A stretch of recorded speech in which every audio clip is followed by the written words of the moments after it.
Let us pray. O Lord of our pilgrim years, the day returns and brings us, they may be the servants of others. In these times of strain, empower them to persevere. America, and to the republic for which it stands, one nation under God, with liberty and justice for all.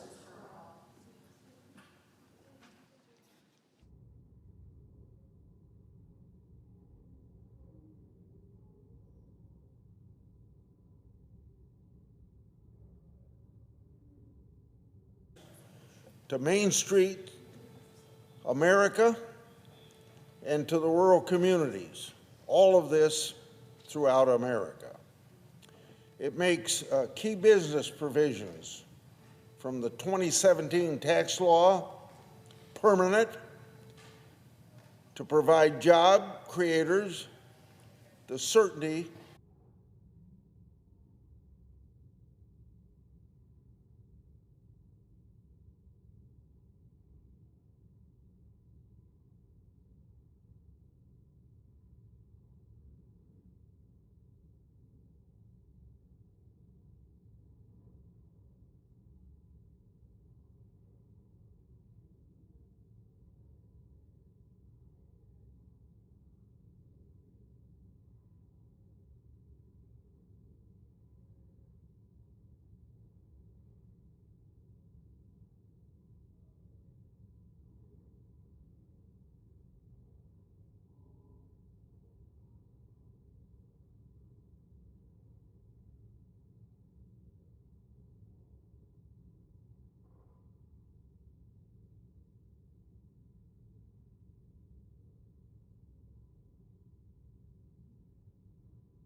Ask unanimous consent the quorum call be suspended. Without objection. Mr. President, later today, the Senate will begin consideration of the Trump administration's rescissions package. Reining in waste, fraud, and abuse in the federal government is a priority shared by President Trump and by Senate Republicans. I appreciate all the work the administration has done in identifying wasteful spending. And now it's time for the Senate to do its part to cut some of that waste out of the budget. It's a small but important step toward fiscal sanity that we all should be able to agree is long overdue. Mr. President, 2 weeks ago, Republicans passed a historic bill. And the centerpiece of that bill is permanent tax relief for the American people. In 2017, and that starts with the American people being able to keep more of their hard-earned money to spend, save, and invest as they see fit, and to pursue. This bill delivers big for working families in every corner of this country. It's middle-income Americans who get the biggest benefits from the tax cuts. In fact, Mr. President, people making less than $50,000 are families. Those, Mr. President, are the people who are going to get the biggest benefits from this bill. Mr. President, before this bill passed, these Americans were facing a massive tax hike next year, future, because Republicans have made the 2017 tax relief we passed permanent. And that includes lower tax rates for every income level, a $16,000 standard deduction, who put in extra hours away from their families to keep us safe and to save lives. Workers who earn tips can now deduct those tips. And that means bigger paychecks for a lot of, or to my house bills, end quote. Mr. President, America's farmers and ranchers are also breathing a sigh of relief with this bill. Amid some of the most challenging years for agriculture in recent memory, this bill bolsters the disease prevention. This bill addresses farmers and ranchers' challenges head-on. Then there's the tax component. Farmers and ranchers will benefit from the same lower tax rates that benefit working families. Permanent feature and fixture of our tax code because of this bill. Our legislation also protects more family farms and ranches from the death tax. We raised the death tax threshold to $15 million, and it's linked to inflation. That means a lot more farmers and ranchers won't have to worry about the death tax eating up what they've spent their lifetime building. It means they won't have to worry. One Iowa farmer summed it up when he said it this way, and I quote, "One of my goals when I started farming was to be able to pass this farm on to the next generation. I'm doing that, and for working families, for farmers and ranchers, for small business owners." So Republicans set out to deliver relief with this bill. And more than that, we set out to permanently transform our tax code so that it supports these hardworking Americans. A tax code, Mr. President, that supports bigger paychecks and lower tax bills. That enables the American people to save, invest, and spend more of their hard-earned money how they see fit, rather than sending it to Uncle Sam.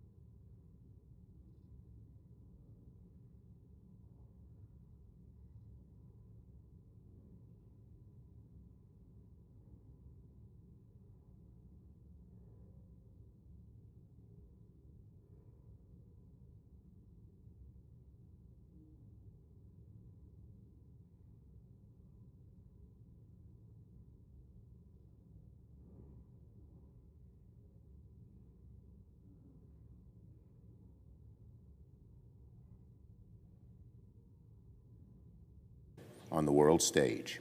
And they're doing it all to continue funding tax breaks for billionaires.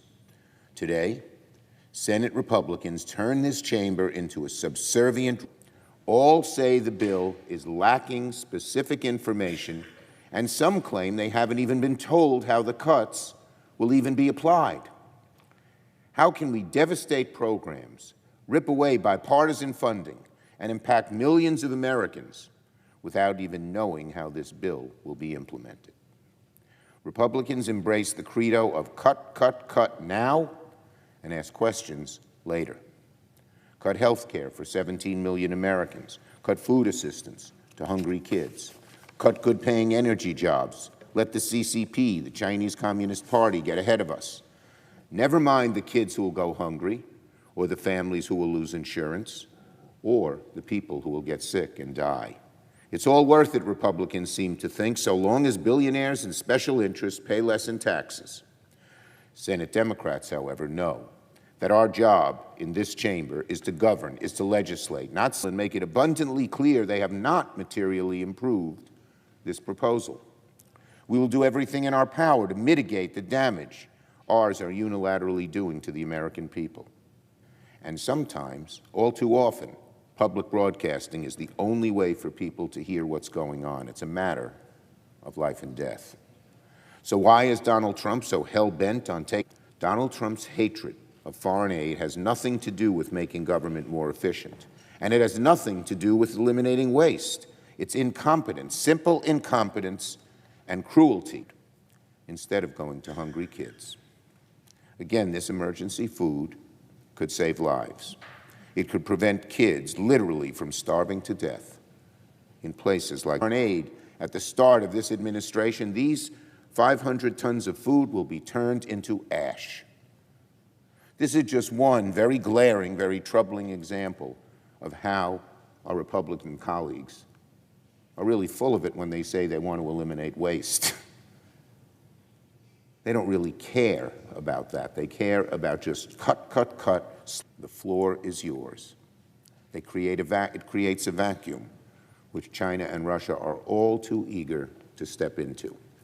Now, Republicans know all of this. They know this rescission package is bad, bad news, even though most of them still choose to support it. Listen, for example, to the words of our colleague from Nebraska. Quote, he says, "I am very concerned also about the emergency alerts that come to many places in Nebraska only through that rural radio," unquote. Or our colleague from South Dakota, quote, he says, "To me, it's a very serious concern, and there were just a number of these stations that would have lost over 90% of their funding," unquote. Consider also what our colleague from Alabama said with regard to foreign aid. Quote, "And I think that's important, not only being the right thing to do and the American way, but I also think it's important as we know that if we leave a void, it will be filled by our adversaries," unquote.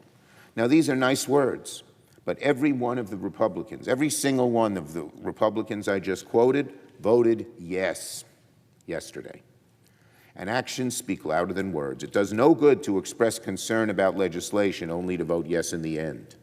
Again, we were not sent here by the voters to rubber stamp whatever Donald Trump wants. We were here to govern as a co-equal branch of government. This bill today represents the very opposite of that.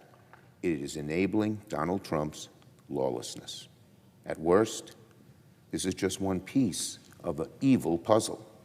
If Republicans get away with passing this bill now, we will likely be back here in the near future with other rescissions that cut things like health care, like housing, like food for kids. Donald Trump and Russell Vought have made very clear they want to keep pushing additional rescission packages with even more cuts.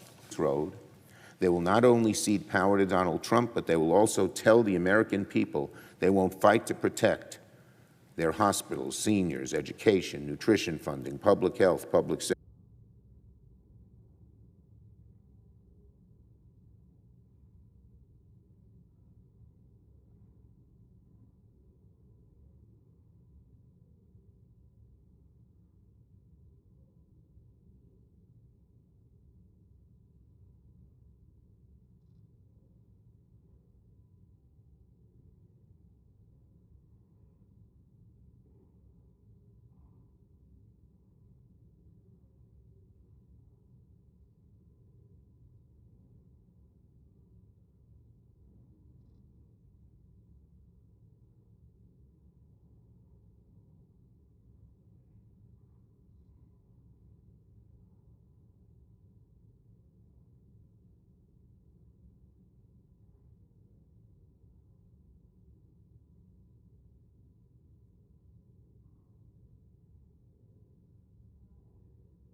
Strategy is today on the floor of the United States Senate, and it seems they're coming here today to defend their wasteful Washington spending. The title of the article is Climate over Energy Available, Affordable, or Reliable. Cost them the election because they were the party of high prices and open borders. It doesn't seem like they've heard the message on environmental racism. That's what the Democrats are going to be protecting and trying to defend on the floor of the United States Senate. Look, just weeks ago, Democrats said tax cuts for working Americans block what the Democrats wanted to do to raise taxpayer dollars by $4 trillion. That would hurt every working family in America. They called what we Republicans did on hardworking Americans at home. That, Mr. President, is the warped priority of the Democrats in this chamber. They're not just liberal, and it's out of touch. That's how American voters view the Democrat Party today. Only 1 in 3 middle-class working families, hardworking families in America, even identify with that party anymore because they have gone so far to the left and so out of touch with the hardworking men and women of this nation. The bill that we're trying to do today in the Senate is simple: to end wasteful Washington spending, to save taxpayers billions of dollars, and to restore fiscal responsibility. This money that we're clawing back today represents the hard work of American people, farmers, ranchers, small business owners in Wyoming and across the country. Every dollar the federal government spends should honor their work, not waste their money. Taxpayer dollars should keep America safe. It should secure our borders. It should invest in our future. That's what we're doing here today. We should never be funding something called a vegan food with America's priorities. Americans voted for fiscal savings, not foreign slush funds. Today, the federal government is too big. It rejected this wasteful Washington spending. This week, Republicans are delivering on that mandate. Thank you, Mr. President. I yield the floor. H.R. 4. I just heard the senator from Wyoming, my colleague and friend, talk about a lot of programs that are part of the Democratic alternative.